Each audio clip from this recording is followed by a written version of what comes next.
Hi everyone, Radhe Radhe, सत श्री अकाल, नमस्कार। मैं शिशिर स्वागत करता हूं आपके अपने यूट्यूब चैनल शिशिर की पाठशाला में और आशा करता हूं आप सभी काफ़ी अच्छे होंगे और मस्त होंगे। तो जैसा कि आप सभी को पता है कि हम लोग केवीएस की प्रिपरेशन कर रहे हैं, जो कि पीआरटी टीजीटी में भी पीजीटी में भी आपके जो टीचिंग मेथोलॉजी या पेडागोजी आती है वो आपकी यहीं से कवर हो जाएगी।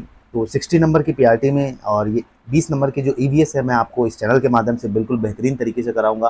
पूरा सिलेबस कराऊंगा फ्री ऑफ कॉस्ट में। तो चलिए स्टार्ट करते हैं। जो ये आज का पेपर है ये हम लोगों ने 22, 21, 22, 23 को छुट्टी थी, 24 का पेपर कर लिया। 24 फरवरी 2022 का। अब 25 फरवरी का ये पेपर है। कब? 25 फरवरी का इवनिंग मॉर्निंग शिफ्ट का। ठीक है, 25 फरवरी मॉर्निंग शिफ्ट का ये पेपर है, जो कि 60 क्वेश्चन आपके आए थे। किससे आए थे? पेडागोजी से। तो चलिए 41 क्वेश्चन करते हैं। विच of the following statement is correct? बताना है कि इसमें से कौन सा स्टेटमेंट जो है वो करेक्ट है। Development refers to quantitative changes. क्या जो विकास है उसका रिलेशन किससे है? मात्रात्मक परिवर्तन से है। ग्रोथ एक लाइफ लॉन्ग प्रोसेस है। वृद्धि जीवन पर्यंत प्रक्रम है, मतलब लगातार जिंदगी भर चलती रहती है growth. Development is continuous process. जो विकास है एक कंटिन्यूअस प्रोसेस है। वहीं growth and development go hand in hand. विकास एक मतलब विकास और वृद्धि जो है वो एक साथ चलते हैं। बताइए जल्दी से, मतलब दोनों साथ चलते हैं। ये बहुत आसान क्वेश्चन है, एक समझ के ऊपर है ये क्वेश्चन। तो बताइए जल्दी से, इसका राइट आंसर आपका क्या हो जाएगा? इसका राइट आंसर आपका हो जाएगा क्या क्या इसका राइट आंसर आपका हो जाएगा 41 का राइट आंसर आपका हो जाएगा। बताइए जल्दी से, तीसरा हो जाएगा। Development is a continuous process. क्या? जो विकास है एक निरंतर चलने वाली प्रक्रिया है। ठीक है, आगे चलते हैं, 42 पे चलते हैं। सीफेलो कॉडल, सी फेलो मैंने बताया था, इसका ट्रिक बताया था आपको। सी फेलो जहां आ जाए मतलब सिर से पैर की तरफ, दो होते हैं। ठीक है, सीफेलो कॉडल और प्रॉक्सिमोडिस्टल। सी फेलो कॉडल वर्ड का जहां मतलब आए वहां समझ लीजिएगा सिर से पैर की तरफ जब विकास हो तो यह इसको क्या कहेंगे? सीफेलो कॉडल कहेंगे। और जब केंद्र से, ठीक है, केंद्र से बाहर की तरफ विकास हो तो उसको क्या कहेंगे? प्रॉक्सिमोडिस्टल। तो यही पूछ रहा है कि cephalo caudal sequence the development of human being happens from, मतलब जो सीफेलो कॉडल विकास का क्रम मानव का विकास किस तरफ होता है? तो बताइए, टो टू हेड, वही सिर पैर से अंगूठे तक? नहीं भाई। हेड टू टो, सिर से पैर के अंगूठे तक? नहीं। तीसरा है सेंटर टू आउटसाइड? नहीं, ये तो प्रॉक्सिमोडिस्टल हो जाएगा। ठीक है, तो बताइए जल्दी से, इसका राइट आंसर आपका क्या हो जाएगा? सेकंड हो जाएगा, हेड टू टो, सिर से पैर की तरफ, वही अंगूठे की तरफ। ठीक है, आगे चलते हैं। क्वेश्चन आप समझते चलिए, पहले क्वेश्चन समझिए। ठीक है, क्वेश्चन क्या कहना चाह रहा है, और क्वेश्चन अगर आप समझ गए तो आंसर आसान हो जाता है। ठीक है, 43 है। Which one of the following is not a principle of growth and development? देखिए, इसमें से पूछ रहा है कि इसमें से कौन सा प्रिंसिपल का सिद्धांत नहीं है, ग्रोथ और डेवलपमेंट का सिद्धांत नहीं है। इंडिविजुअल डिफरेंस, बिल्कुल होता भाई, हर व्यक्ति अपने में एक दूसरे से भिन्न होता है बच्चा। दूसरा, principle of development, developmental direction, बिल्कुल भाई विकास का एक विकासात्मक निर्देश का सिद्धांत। तीसरा है प्रिंसिपल ऑफ अनप्रेडिक्टेबिलिटी। भाई प्रिंसिपल ऑफ अनप्रेडिक्टेबिलिटी नहीं, प्रिंसिपल्स ऑफ प्रेडिक्टेबिलिटी होता है, हम विकास का पूर्वानुमान लगा सकते हैं। ठीक है, और प्रिंसिपल ऑफ इंटीग्रेशन, बिल्कुल भाई एक एकड़ का सिद्धांत। बताइए, इसका राइट आंसर थर्ड ही हो जाएगा, क्योंकि भाई प्रिंसिपल ऑफ प्रेडिक्टेबिलिटी होता है, नॉट अनप्रेडिक्टेबिलिटी। ठीक है, विकास को प्रेडिक्ट किया जा सकता है। ठीक है, ग्रोथ को प्रेडिक्ट किया जा सकता है। तुम इस उम्र में क्या इतने बड़े हो जाओगे, या ये चेंजेस आएंगे तुम्हारे अंदर। आगे चलते हैं 144 पे। Identify the correct statement. एक करेक्ट स्टेटमेंट आपको इसमें से बताना है। डे ड्रीमिंग जो है वो हेल्प करता है एडोलेसेंस को to develop some aspirations in life. Day dreaming मतलब दिवा स्वप्न, जो किशोरावस्था में जीवन की कुछ क्या आकांक्षाओं को विकसित करता है। दूसरा, day dreaming is unpleasant and anxiety arousing. Day dreaming की वजह से आप नाखुश होते हो, दुश्चिंता होते हो। ठीक है, वहीं बताएं। तीसरा है, day dreaming can disturb mental equilibrium. बिल्कुल भाई, आपका मानसिक संतुलन बिगाड़ सकता है आपका डे ड्रीमिंग। और वहीं बात करें, चौथा है, day dreaming is necessary for becoming big. क्या डे ड्रीमिंग बहुत जरूरी होता है कि आपको बड़े बड़े होने के लिए, ठीक है, बड़ा बनने के लिए स्वप्न देखना जरूरी होता है, ये आपको बताना है। डे ड्रीमिंग को लेकर ये क्वेश्चन है। बताइए, एडोलेसेंस से ये क्वेश्चन पूछा गया है। बताइए जल्दी से इसका राइट आंसर। इसका राइट आंसर आपका हो जाएगा पहला। क्या day dreaming helps adolescence to develop some aspirations in life? बिल्कुल, दिवा स्वप्न से किशोरावस्था के जीवन की कुछ आकांक्षाओं को विकसित होता है या विकसित करने में सहायता मिलती है। ठीक है, आगे चलते हैं 45। विच of the following statement is incorrect? इसमें से पूछ रहा है कि कौन सा स्टेटमेंट गलत है। Concept formation is resultant of sensation and perception. जो हम कॉन्सेप्ट बनाते हैं, ठीक है, वो किसका रिजल्ट है? सेंसेशन और परसेप्शन का। वहीं दूसरा ऑप्शन कह रहा है language acquisition helps concept formation. जो हम लैंग्वेज जो भाषा अर्जन करते हैं उसकी वजह से हम क्या कॉन्सेप्ट बना पाते हैं। जैसे हमने कोई कॉन्सेप्ट सीखा, उसकी वजह से ही क्या बोलना है उसके ऊपर, क्या नहीं बोलना है उसी के ऊपर हमारा लैंग्वेज डेवलपमेंट होता है। थर्ड है concept formation is independent of environment stimulations. मतलब जो कॉन्सेप्ट फॉर्मेशन होता है ये पर्यावरण में जो चीज़ें होती हैं उससे होता है, ठीक है, उस पर डिपेंड होता है। चौथा है direct experience and example help concept formation. मतलब डायरेक्ट एक्सपीरियंस, जो भी हमारा डायरेक्ट एक्सपीरियंस होता है या जो एग्जाम्पल्स होती हैं हमारी लाइफ से रिलेटेड, वो हमारी कॉन्सेप्ट फॉर्मेशन में मदद करती हैं। ये बताइए, इस अच्छा क्वेश्चन है ये क्वेश्चन ऐसे होते हैं कि आपको ज़्यादा दिमाग नहीं लगाना होता, कॉन्सेप्ट अगर आप समझ गए तो आप अच्छे से कर ले जाओगे। तो इसका राइट आंसर आपका क्या हो जाएगा? इसका राइट आंसर आपका थर्ड हो जाएगा। Concept formation is independent of environment stimulation. बिल्कुल भाई, संकल्पना जो निर्माण है पर्यावरण उद्दीपक से निराश्रित होता है, ठीक है। आगे चलते हैं 46 पे। Children grow in self reliance independence and self governance during the age group. मतलब बच्चे जो होते हैं किस वर्ग में बच्चे इंडिपेंडेंट हो जाते हैं, स्वतंत्र हो जाते हैं और स्वशासन करने लगते हैं, सेल्फ गवर्नेंस करने की उनके अंदर आ जाती है। तो ये कौन सा हो सकता है पीरियड? बताइए जल्दी से। ये आसान क्वेश्चन है। 5 से 8 साल, 9 से 11 साल, 12 से 14 साल या आफ्टर 14 ईयर्स।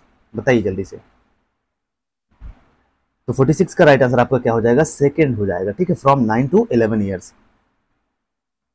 आगे चलते हैं 47 पे चलते हैं। देखिए कोहलबर्ग से क्वेश्चन आ गए, ठीक है, कोहलबर्ग साहब आ गए।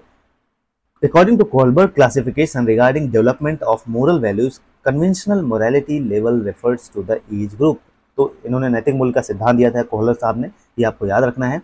और ये कह रहे हैं कि जो इन्होंने जो कोहलबर्ग का वर्गीकरण था उसके अनुसार जो कौन सा पीरियड होता है, जो हमारा मतलब कन्वेंशनल मोरालिटी लेवल्स जो होता है वो कौन से एज ग्रुप में होता है, ठीक है। जो कन्वेंशनल मोरालिटी लेवल, जिसको हम हिंदी में क्या कहते हैं, परंपरागत नैतिकता स्तर जो है, ये किस वय या किस एज से संबंधित होता है? जल्दी से बताइए। 47 का राइट आंसर आपको बताइए। पहला है 4 से 10 साल, दूसरा है 10 से 13 साल, तीसरा है 13 से 14, 13 मतलब 13 के बाद, और प्रॉपर एडल्टहुड। बताइए जल्दी से, बताइए। इसका राइट आंसर आपका सेकंड हो जाएगा, ठीक है, 10 से 13 साल। 10 से 13 साल जो होती है, इनकी कौन सी अवस्था होती है? ये कन्वेंशनल मोरालिटी लेवल होती है, ठीक है। आगे चलते हैं 48 आ गया। Which is one is not a method of for training of emotion. मतलब निम्नलिखित में से ऐसा कौन सा है जो इमोशंस को ट्रेन करने के लिए मेथड, एक विधि नहीं है? रिप्रेशन या इंडस्ट्रियसनेस, सिक्रेटिवनेस, रिडायरेक्शन एंड सब्लिमेशन। मतलब निम्नलिखित में से क्या संवेगों को प्रशिक्षित करने की विधि नहीं है? मतलब ऐसी कौन सी विधि है जो इमोशंस को हमारे ट्रेन नहीं कर सकती? दमन है, उद्यमिता है, गोपनीयता है, पुनर्निर्देशन या उदातीकरण। बताइए। इसका राइट आंसर आपका थर्ड हो जाएगा, ठीक है। क्या थर्ड हो जाएगा? गोपनीयता। 49 पे आ गए हम लोग। Which one of the following may not be considered as characteristics of socialised person. मतलब एक सोशलाइज्ड पर्सन की निम्न में से कौन सी कैरेक्टरिस्टिक नहीं है? अब सोशलाइज का क्या मतलब हुआ? बिल्कुल भाई, आपके आस पड़ोस से बोल रहे हैं, बातचीत कर रहे हैं, उनके फंक्शंस में जा रहे हैं, ठीक है, ये सारी चीज़ें किस में आएंगी? सोशलाइजेशन में आएंगी। पहला है mix up with person and mix friends. वही मैंने कहा कि अपने दोस्तों के साथ या पर्सन के साथ मिक्सअप होना या दोस्त बनाना। दूसरा है possesses limited social interest and focus on them. मतलब एक लिमिटेड सोशल इंटरेस्ट में और उस पर फोकस करना, ठीक है, मतलब एक सीमित सामाजिक रुचियां अपने अंदर होती हैं और उसी पर ध्यान केंद्रित करना। तीसरा है it is not self centred, ये आत्म केंद्रित नहीं होता है। चौथा है possesses sentiment of self regard, मतलब आत्मसम्मान की भावना रखती है। बताइए जल्दी से, बताइए 49 का राइट आंसर।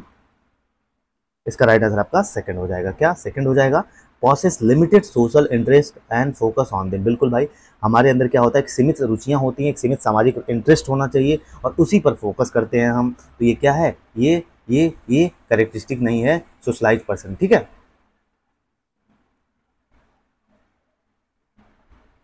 50 पे आ गए हम लोग। Home schooling is recognised by which agency.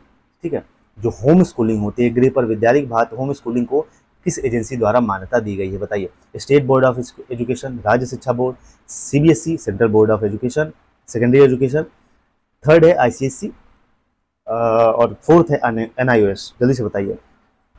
मतलब जो होम स्कूलिंग है ये किसके द्वारा मान्यता दी गई कि बच्चों को आप होम स्कूलिंग दिला सकते हो, बताइए। 50 का राइट आंसर आपका क्या होगा?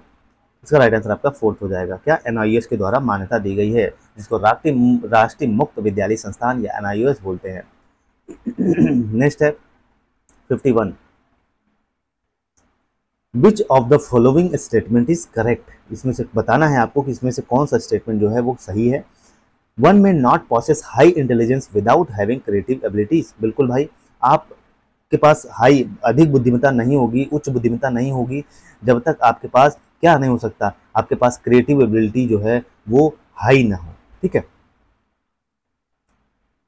नेक्स्ट है सेकंड ऑप्शन कह रहा है adequate level of intelligence is not a necessary condition for being creative. Adequate level of intelligence is not a necessary condition for being creative. बुद्धि का पर्याप्त स्तर सृजनशील होने के लिए आवश्यक शर्त नहीं है। Adequate level of intelligence is not a necessary condition for being creative. बताइए जल्दी से। बुद्धि का पर्याप्त स्तर सृजनशील होने के लिए आवश्यक शर्त नहीं है। थर्ड है divergent thinking forms the basis of creativity. जो डाइवर्जेंट थिंकिंग होती है वो क्रिएटिविटी सृजनात्मकता का एक बेस है। ठीक है। और चौथा है a mentally retarded person can also be expected to be creative. जो मानसिक रूप से विमंदित व्यक्ति होते हैं वो भी क्या होते हैं, उनसे भी अपेक्षा की जाती है कि वो क्रिएटिव हो सकते हैं। बताइए जल्दी से। ये इंटेलिजेंस से क्वेश्चन पूछा गया आपका। बताइए 51 का। इसका राइट आंसर आपका थर्ड हो जाएगा। क्या? थर्ड हो जाएगा डाइवर्जेंट थिंकिंग। बिल्कुल भाई। आप अगर डाइवर्जेंट थिंकिंग का मतलब क्या हुआ, देखिए एक होता है एक बॉक्स में बंद कर देना। ठीक है। जैसे 5 + 4 9 ही होगा। ठीक है। 5 + 4 ये क्या होगा? 9 ही होगा। एक बॉक्स में ये आंसर बंद हो गया। लेकिन डाइवर्जेंट थिंकिंग का मतलब क्या हुआ, ये हुआ क्वेश्चन, ये भाई ये ऐसे सोचिए, उसके कई तरीकों से सोचना क्या कहलाता है? डाइवर्जेंट थिंकिंग कहलाता है। तो ये बिल्कुल ये बेसिस होता है किसका? किसका होता है? इंटेलिजेंस का। ठीक है, क्रिएटिविटी का।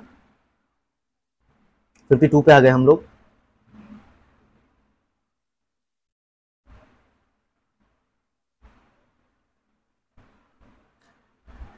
The statement that the adolescents are rebellious by nature is regarded by expert as, मतलब यह कथन किशोर स्वभाव से विद्रोही होते हैं। जो किशोरावस्था में होते हैं आप, बिल्कुल भाई एक रेबेलियस होते हैं आप।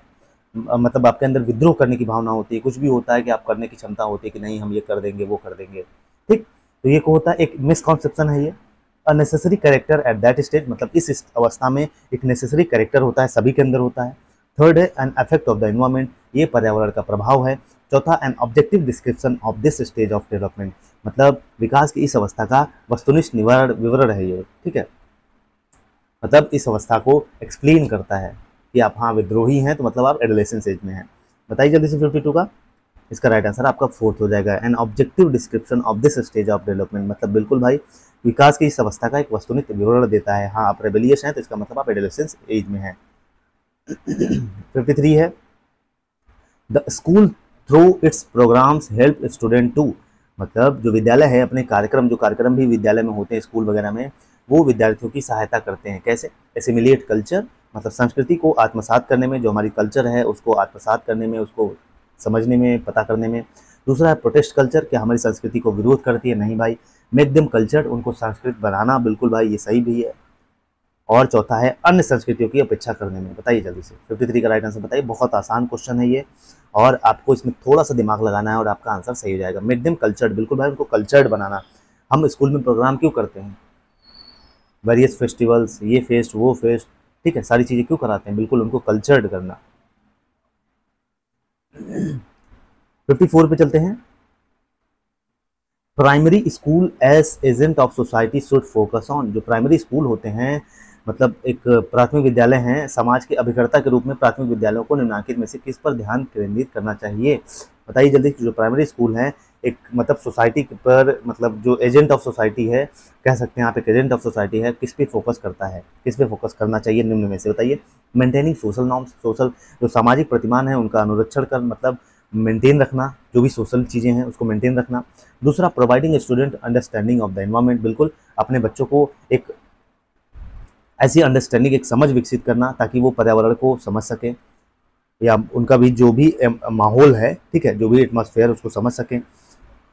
तीसरा है डेवलपिंग वोकेशनल कॉम्पिटेंस, व्यावसायिक दक्षता विकसित करने पर।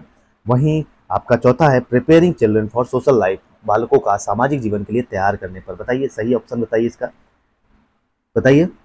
अच्छा क्वेश्चन है ये, बहुत काफ़ी अच्छा क्वेश्चन है। ऐसे क्वेश्चन समझ समझ बेस्ड होते हैं, ठीक है, पेडागोजी उसी को कहते हैं। तो इसका राइट आंसर बिल्कुल preparing children for social life, एक सोशलाइजिंग एजेंट की तरह काम करता है हमारा स्कूल।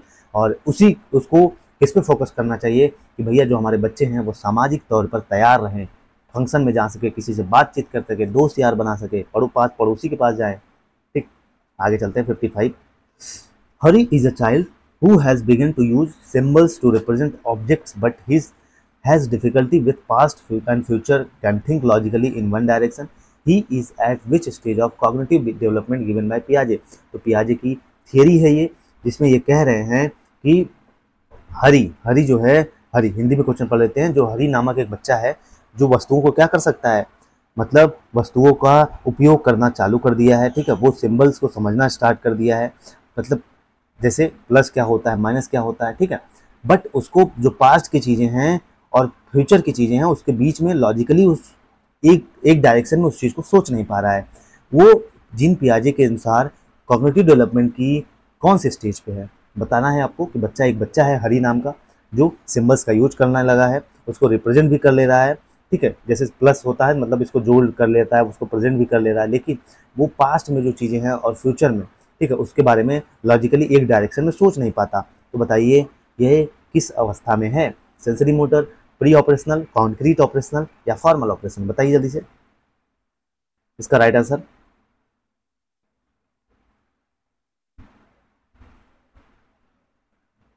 इसका राइट आंसर आपका सेकंड हो जाएगा, पूर्व संक्रियात्मक अवस्था। ठीक है, आगे चलते हैं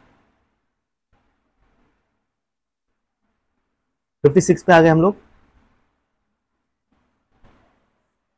Which one is the main limitation of subject center approach to curriculum development?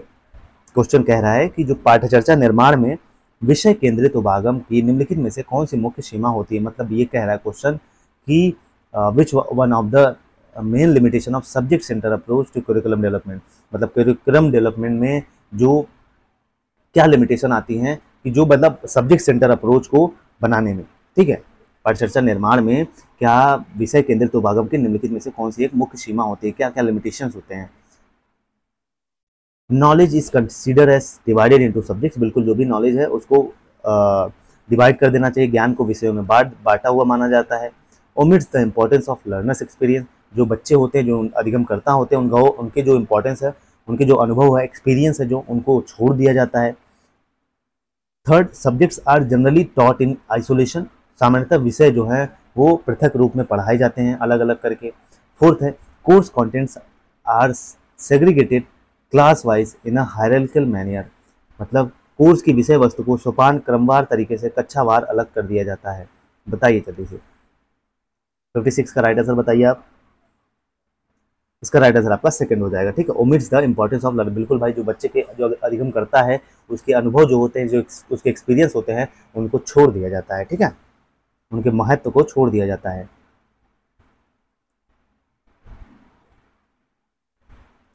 While giving feedback to students teacher is doing like this, मतलब एक बच्चे को फीडबैक देने के लिए एक टीचर है ऐसा कर रहा है। सी और he is praising before telling about errors, suggesting corrective measures about these errors, what kind of assessment he और सी इज अडॉप्टिंग, मतलब कह रहा है क्वेश्चन एक टीचर है वो फीडबैक बच्चे को दे रही है, ठीक है, गिविंग फीडबैक टू स्टूडेंट, और वो ऐसी हरकत कर रही है कि वो बच्चे का प्रेज कर रही है, उसको गलतियां बिना बताए, ठीक है, गलती बताने से पहले उसको प्रेज कर रही है, praising before telling about errors, गलतियां बताने के पहले उसको प्रेज कर रही है और उनको बता रही है कि बच्चा ये, मतलब उसको सजेस्ट कर रही है कि करेक्टिव मेजर्स कैसे ले सकते हो इन गलतियों को लेके। और ये टीचर कौन से टाइप की असेसमेंट जो है अडॉप्ट कर रही है, assessment S learning, assessment of learning, assessment for learning, summative assessment? बताइए। छात्रों को फीडबैक देते समय एक अध्यापक ऐसा करता है, बताइए, अधिगम के रूप में आकलन, अधिगम का आकलन, अधिगम के लिए आकलन, योगात्मक आकलन? बताइए 57 बताइए। इसका राइट आंसर आपका थर्ड हो जाएगा, असेसमेंट फॉर लर्निंग। ठीक है, आगे चलते हैं which one of the following may be considered as limitation of competency based approach, बताइए जल्दी से। निम्नलिखित में से किसे दक्षता आधारित उपागम की एक सीमा माना जाता है, बताइए जल्दी से। मैं थोड़ा पानी पी लेता हूं, बताइए।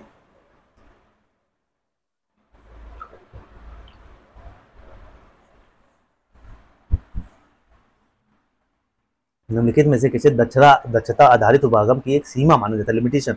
जो कॉम्पिटेंसी बेस्ड लर्निंग होती है, अप्रोच होता है, उसकी लिमिटेशंस क्या है। Children learn as per as their pace of learning, मतलब जो बच्चे हैं वो अपने पेस से सीखते हैं किसी चीज़ को। जैसे धीमी गति से सीख रहा है कोई बच्चा तो धीमी गति से ही सीखेगा, कोई फास्ट मोड में सीख रहा है तो फास्ट मोड में सीखेगा। सेकंड है the learning climates in all schools are not conducive for optimising learning, मतलब सभी विद्यालय में जो अधिगम का वातावरण है वो बच्चों के लिए उनके अनुसार नहीं होता, उनके अकॉर्डिंग नहीं होता, उनके एटमॉस्फेयर के अकॉर्डिंग नहीं होता। तत्काल फीडबैक दिया जाता है या अधिगम में मास्टरी लर्निंग करना, ठीक है। अधिगम मतलब एक उनका गोल होता है कि भैया मास्टरी कर ले आओ इस सब्जेक्ट में, बताइए जल्दी से। 58 का राइट आंसर बताइए।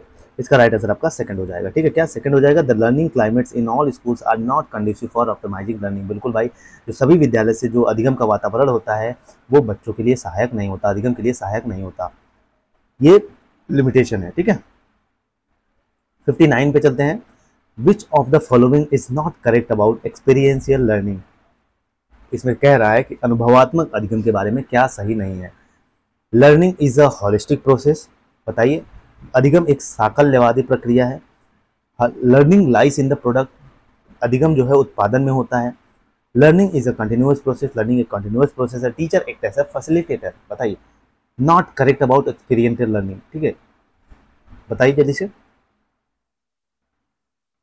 59 है, 59 का राइट आंसर आपको बताना है, बताइए जल्दी से। 59 का राइट आंसर, इसका right answer second, learning is lies in the product, ये क्या है, नॉट करेक्ट है, बिल्कुल भाई। बस लर्निंग केवल प्रोडक्ट में ही नहीं निहित होती, ठीक है।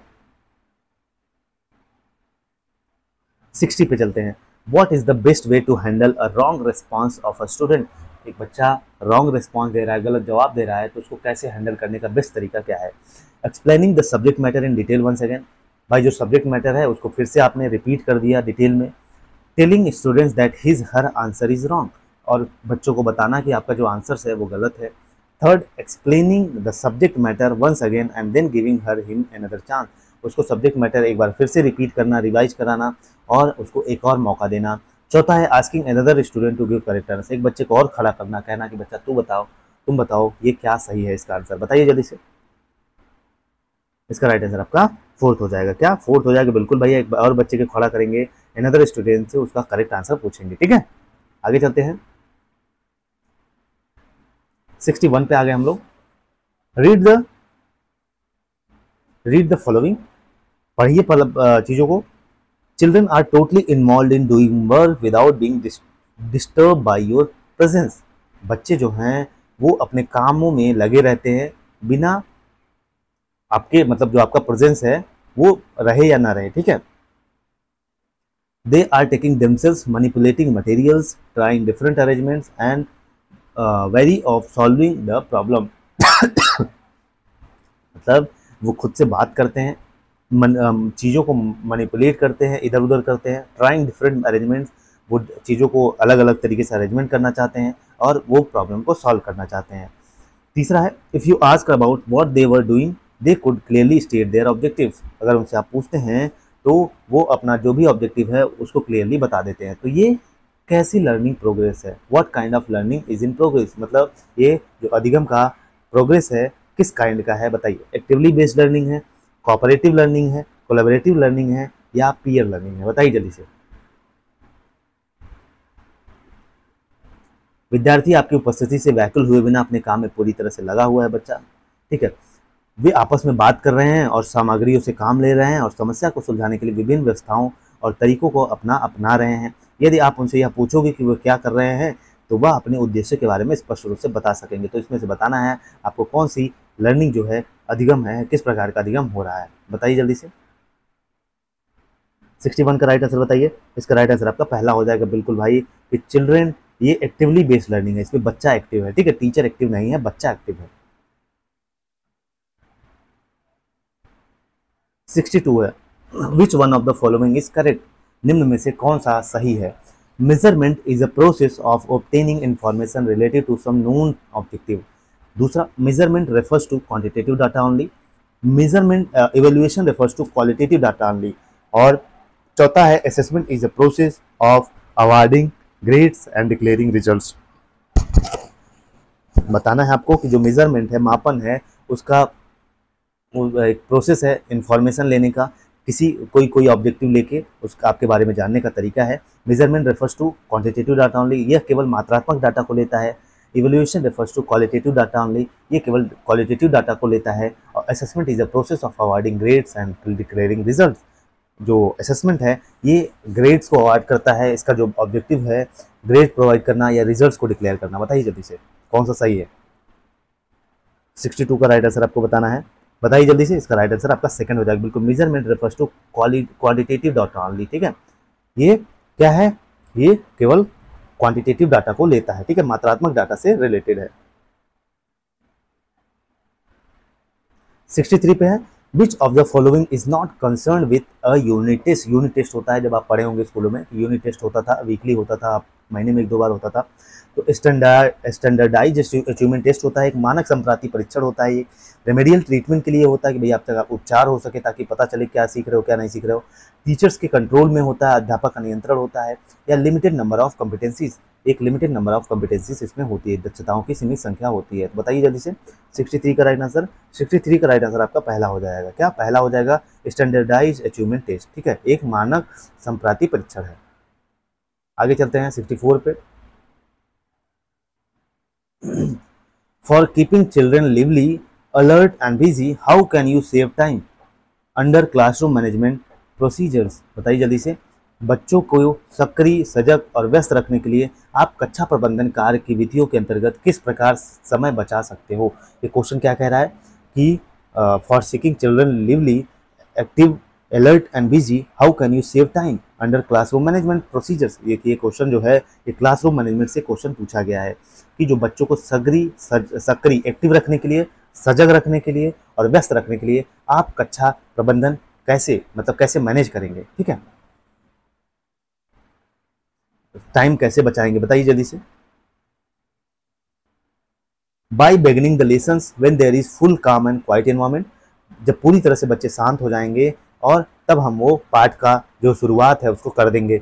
दूसरा है by giving your students a short written activity before starting a new activity, मतलब बच्चे को अपने एक शॉर्ट टाइप का रिटन एक्टिविटी दे देंगे, कोई भी कि लिखो तुम, और वो मतलब कोई भी नई एक्टिविटी स्टार्ट करने से पहले। थर्ड है by giving instructions as and when needed, उनको इंस्ट्रक्शंस देना कि कब चीज़ों की ज़रूरत है, जब ज़रूरत है, जब आवश्यक हो उनको इंस्ट्रक्शंस देना। चौथा है by allowing student to submit assignment and as and when they complete it, बताना है आपको कि उनको असाइनमेंट दे देना, अपना दिया गया कार्य जो आपने असाइनमेंट दिया है उसको कहना कि आप पूरा कर लें, तब इसे जमा कराने की अनुमति देकर, ठीक है। बताइए जल्दी से। आप कक्षा में गए, अपना पाठ स्टार्ट करना चाहते हैं, अपना चैप्टर स्टार्ट करना चाहते हैं और बच्चों को बिजी रखना चाहते हैं, बच्चों को अलर्ट रखना चाहते हैं, बच्चों को एक्टिव रखना चाहते हैं, तो और ऐसा क्या करें कि आपका जो क्लासरूम मैनेजमेंट है वो अच्छे से हो जाए और टाइम भी आपका बच जाए। बताइए जल्दी से 64 का इसका राइट आंसर बताइए। इसका राइट आंसर आपका सेकंड हो जाएगा, ठीक है, सेकंड हो जाएगा, ठीक है। By giving your students a short written activity before starting a new activity, ठीक है। आगे चलते हैं 65 पे। 65 क्वेश्चन क्या कह रहा है देखते हैं।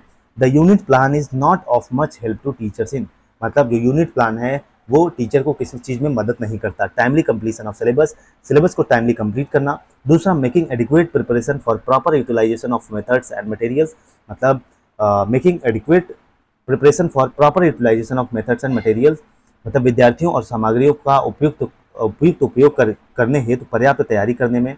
और तीसरा है assigning homework for the students in differentiate manner, मतलब उनको होमवर्क दे देना। और चौथा है preparing unit test for diagnosing learning difficulties and deciding about remedial measures. बिल्कुल भाई, आपका जो यूनिट प्लान है किस चीज़ में सबसे ज़्यादा मदद नहीं करता, ये पूछ रहा है, ठीक है, बताना है आपको। ये क्वेश्चन है आपके सामने हिंदी का भी। इकाई योजना अध्यापक की अधिक सहायता नहीं कर पाती है सिलेबस को पूरा टाइमली कंप्लीट करने में, विधियों और सामग्रियों को उपयुक्त उपयोग करने हेतु पर्याप्त तैयारी में करने में। तीसरा है विद्यार्थियों को भिन्न भिन्न तरीके से गृह कार्य देने में। चौथा है अधिगम संबंधी कठिनाइयों का निदान करने, उपचारात्मक उपाय के बारे में निर्णय लेने हेतु इकाई परीक्षण की तैयारी करने में बताना है। इसका राइट आंसर आपका 65 का क्या हो जाएगा? 65 का राइट आंसर आपका हो जाएगा थर्ड हो जाएगा। ठीक है, क्या थर्ड हो जाएगा? विद्यार्थियों को भिन्न भिन्न तरीके से गृहकार देने में।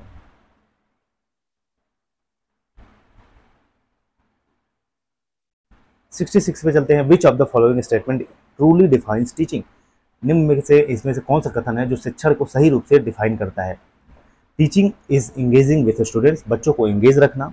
Teaching is caring for students, बच्चों को केयर करना। Teaching is transmitting knowledge, knowledge को ट्रांसमिट करना, प्रसारित करना। Teaching is a system of actions intended to produce, teaching is a system of actions intended to produce learning. मतलब जो जो जो शिक्षण क्रियाओं की एक प्रणाली है जिसका आशय है कि अधिगम उत्पन्न करना है, बच्चों को अधिगम कुछ न कुछ सिखाना है। बताइए जल्दी से। 66 का राइट आंसर आपका फोर्थ हो जाएगा। Teaching is a system of actions intended to produce learning. बिल्कुल भाई, शिक्षण का यही उद्देश्य होता है कि बच्चे कुछ न कुछ सीखें। ठीक है,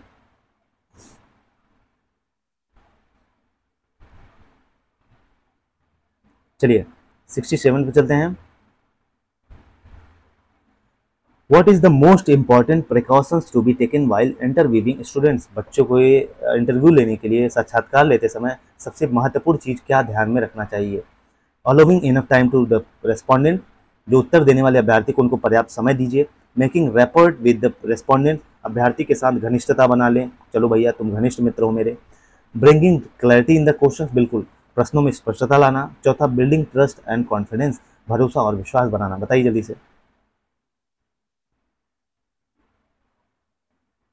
बताइए 67 का राइट आंसर। इसका राइट आंसर आपका थर्ड हो जाएगा। क्या थर्ड हो जाएगा? बिल्कुल bringing clarity in the question, बिल्कुल प्रश्नों में जो प्रश्न पूछ रहे हैं उसमें स्पष्टता लाइए। ठीक है, 68 है।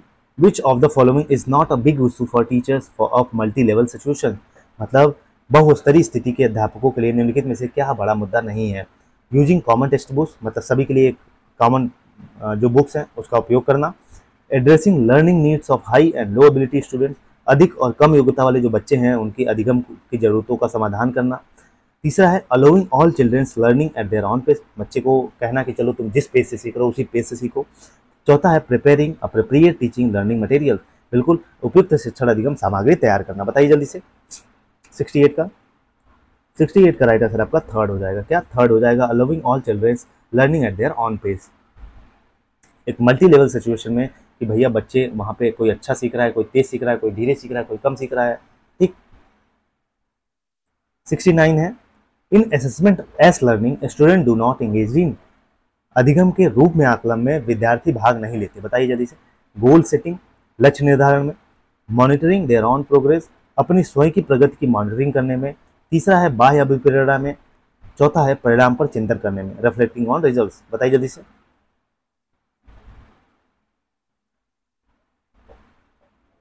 इसका राइट आंसर आपका थर्ड हो जाएगा। क्या? Extensive motivation. बाय अभिप्रेरणा में क्या है?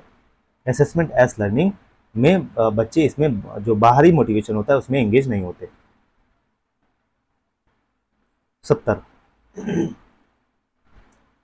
The classroom discipline should be mean for ensuring, जो क्लासरूम का डिसिप्लिन है क्या सुनिश्चित करता है, क्या उसका ऑब्जेक्टिव है? बताइए। सेल्फ डायरेक्शन, स्वनिर्देशन के लिए। Personal and social adjustment.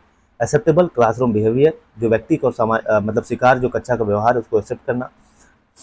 Social conformity, बताइए सामाजिक अनुरूपता लाना। बताइए जल्दी से 70 का। इसका राइट आंसर आप 70 का बताइए। 70 का राइट आंसर आपका हो जाएगा थर्ड। क्या? Third is the right answer. Acceptable classroom behaviour, जो क्लासरूम का डिसिप्लिन मतलब जो मेन ऑब्जेक्टिव होना चाहिए कक्षा अनुशासन का अर्थ यही है कि जो बच्चे का बिहेवियर है उस चीज को एक्सेप्ट करे। ठीक है, 71, what is the advantage of educational counselling in schools, विद्यालय में शैक्षणिक परामर्श देने का क्या लाभ है? बताइए जल्दी से। Enables to study well for exams, परीक्षा के लिए अच्छी तरह से योग्य बनाना। प्रमोट्स इंटरेस्ट इन स्टडीज, अध्ययन के में रुचि को बढ़ाना देना। और facilitate student to take right decision in life, मतलब बच्चे जो है अपनी लाइफ में सही डिसीजन ले पाएँ। Helps in selecting job career, job career को सेलेक्ट पाए। ये क्वेश्चन ये कह रहा है कि एजुकेशनल काउंसलिंग स्कूल में काउंसलिंग कराना, बच्चों को काउंसलिंग कराना, इससे क्या लाभ होगा बताइए, इसका फायदा क्या होगा? कि परीक्षा के लिए अच्छी तरह बना देना, चलो तुम परीक्षा के लिए रेडी हो जाओ। पढ़ाई में इंटरेस्ट बनाना, छात्रों को जीवन में सही क्या है गलत क्या है इसका निर्णय ले पाना, और रोजगार के लिए तैयार करना। बताइए जल्दी से 71 का राइट आंसर बताइए। इसका राइट आंसर आपका क्या हो जाएगा? इसका राइट आंसर आपका थर्ड हो जाएगा। क्या थर्ड हो जाएगा? Facilitates student to take right decisions in life. ठीक है, आगे चलते हैं 72 पे चलते हैं। Which one of the following could be an example of community learning. Community learning मैंने बताया जहाँ सामाजिक चीजें आ जाए वहाँ community learning. Cinema hall, cricket ground, home, local, vegetable market. बताइए 72 का। इसका राइट आंसर आपका फोर्थ हो जाएगा। आसान क्वेश्चन है भाई, लोकल वेजिटेबल जो मार्केट है क्या है? एक एग्जाम्पल है कम्युनिटी लर्निंग का।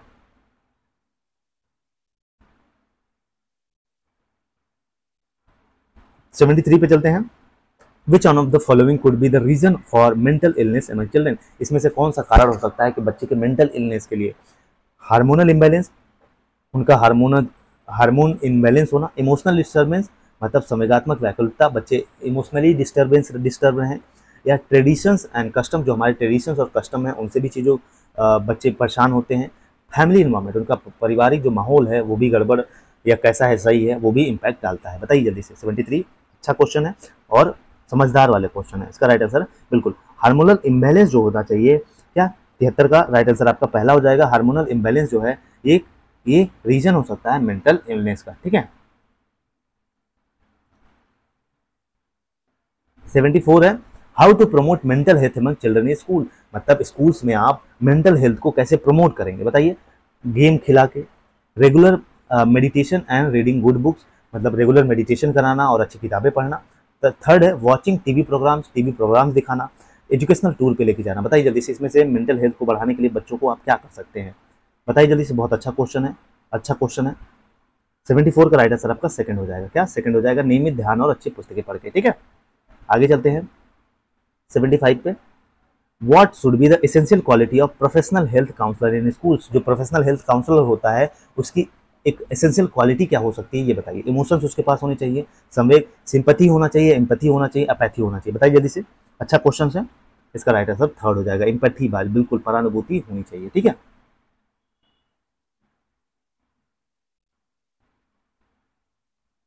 76 पे चलते हैं। The programme Manodarpan launch by ministry of education government of India refers to. जो प्रोग्राम मनोदर्पण है ये मिनिस्ट्री ऑफ एजुकेशन के द्वारा लॉन्च किया गया, क्या क्या है? बताइए। मेंटल हेल्थ फॉर चिल्ड्रन है, फिजिकल हेल्थ ऑफ चिल्ड्रन के लिए है, इमोशनल हेल्थ ऑफ चिल्ड्रन है, सोशल हेल्थ ऑफ चिल्ड्रन। बताइए 76। इसका राइट आंसर पहला हो जाएगा। बिल्कुल भाई, मेंटल हेल्थ ऑफ चिल्ड्रन के लिए जारी किया गया था ये।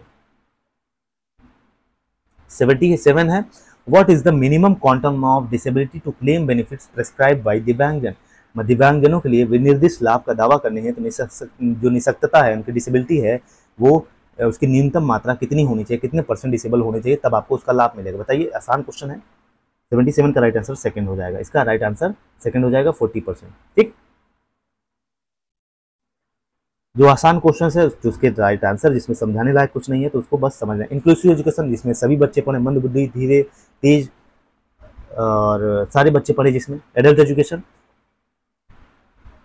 गर्ल्स स्टूडेंट्स, दिव्यांगजन स्टूडेंट्स, माइनॉरिटी कम्युनिटी स्टूडेंट। समानता समावेशी शिक्षा किससे संबंधित होती है? बताइए जल्दी से। प्रौढ़ शिक्षा से, बालिका विद्यार्थियों से, दिव्यांगजन विद्यार्थियों से, अल्पसंख्यक समुदाय के विद्यार्थियों से। बताइए जल्दी से। 78 का राइट आंसर बताइए। इसका राइट आंसर आपका थर्ड हो जाएगा। बिल्कुल भाई, दिव्यांगजन जो स्टूडेंट है आपके बच्चा में सभी पढ़े, सब बढ़े, सबका साथ सबका विकास, मतलब इंक्लूसिव एजुकेशन। 79 पे चलते हैं।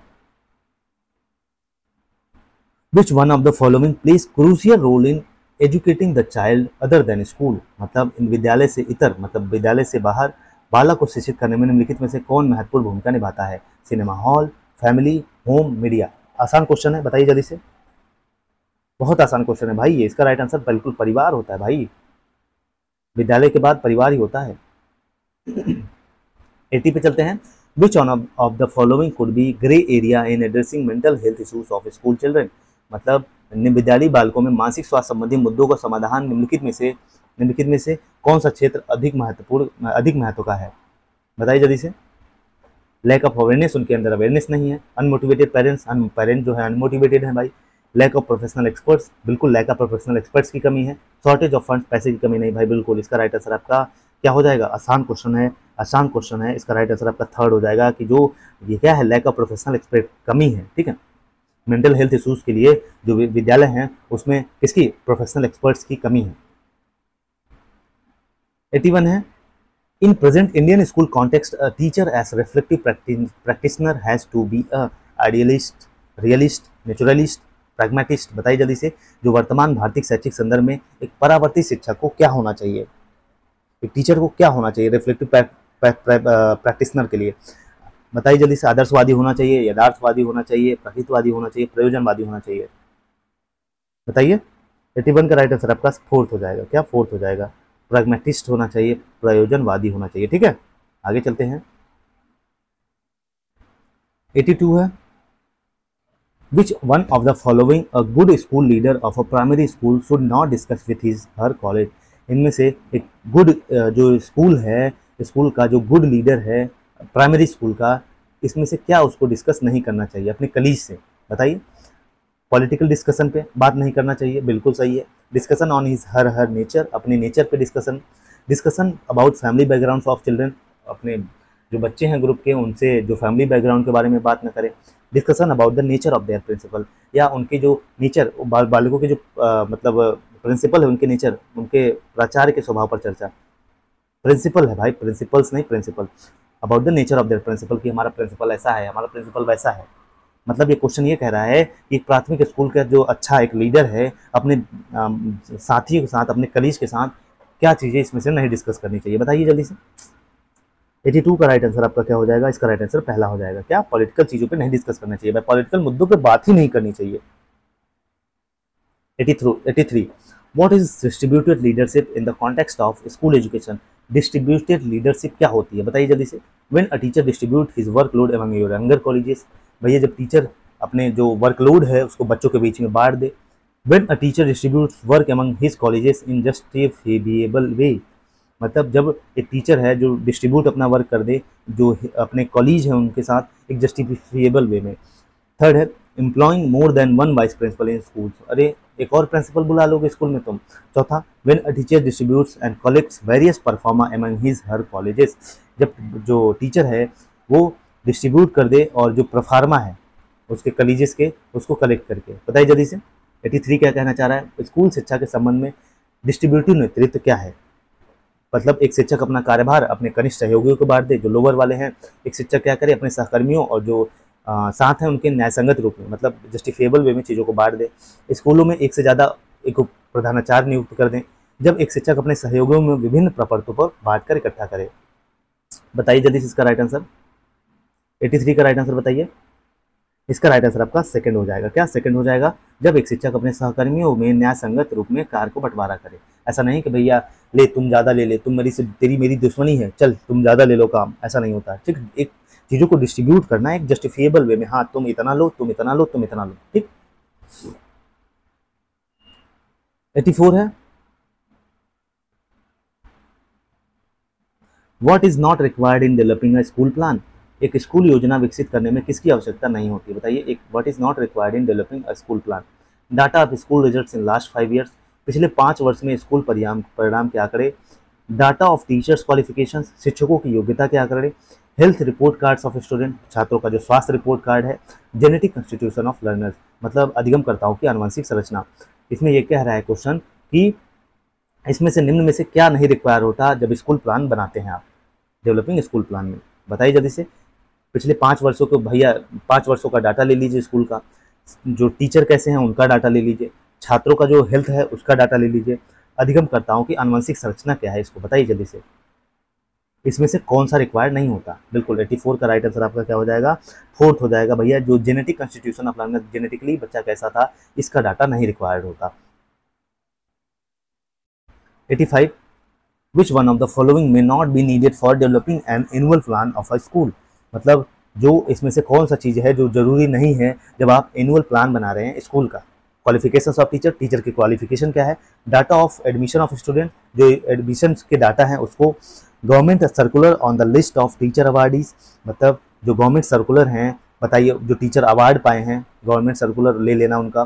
चौथा है government circular on using innovative teaching methods, जो गवर्नमेंट सर्कुलर सरकारी जो नवाचारी शिक्षण विधियां हैं उसका संबंधी सरकारी सूचना।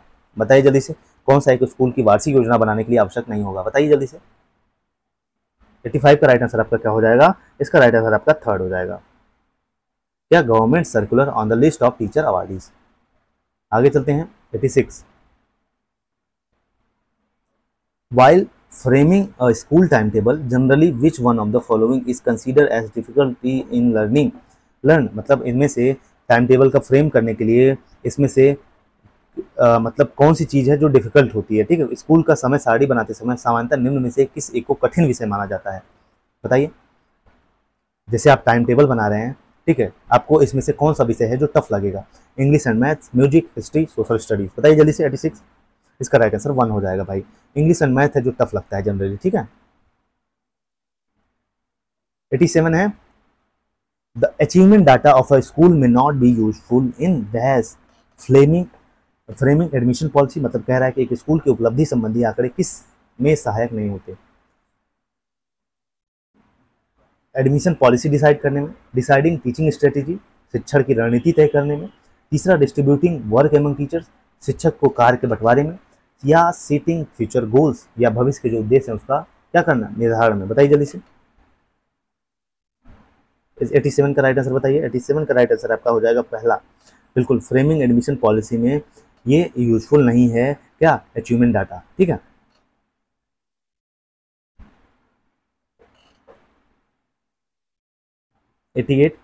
Who is the best initiator as a teacher, मतलब एक शिक्षक के रूप में सर्वोत्तम प्रारंभकर्ता या बेस्ट इनिशिएटर कौन है। Mister Ram is an introvert but a good good team builder, जो राम है भैया एक अंतर्मुखी क्वालिटी के हैं, इंट्रोवर्ट क्वालिटी के हैं, बट एक टीम बिल्डर हैं, अच्छे टीम बिल्डर हैं। Mister Yadu has been successful in positively changing the confidence level of all his student, जो भैया मिस्टर यादू हैं अपने छात्रों का जो आत्मविश्वास है उसको पॉजिटिवली उसको कॉन्फिडेंस को बूस्ट कर देते हैं, उनका लेवल जो है इंक्रीज कर देते हैं। थर्ड है श्री नायर का अपने छात्रों से अच्छा इमोशनल रिलेशन है। चौथा है Mr Lahiri has successful been able to collect school fee from all parents, जो श्रीमती लाहिड़ी हैं ये अपने अभिभावक हैं पेरेंट्स से उनकी फीस जो है वसूल लेती हैं अच्छे में, ठीक है, अच्छे से वसूल लेती हैं। बताइए इसमें से एक बेस्ट इनिशिएटर कौन है।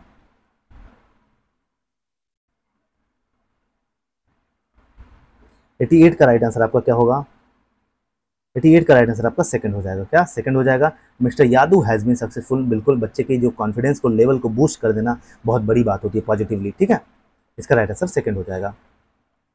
आगे चलते हैं 89 पे। Ideally the task of a school development plan should be given to, मतलब आदर्श रूप में स्कूल विकास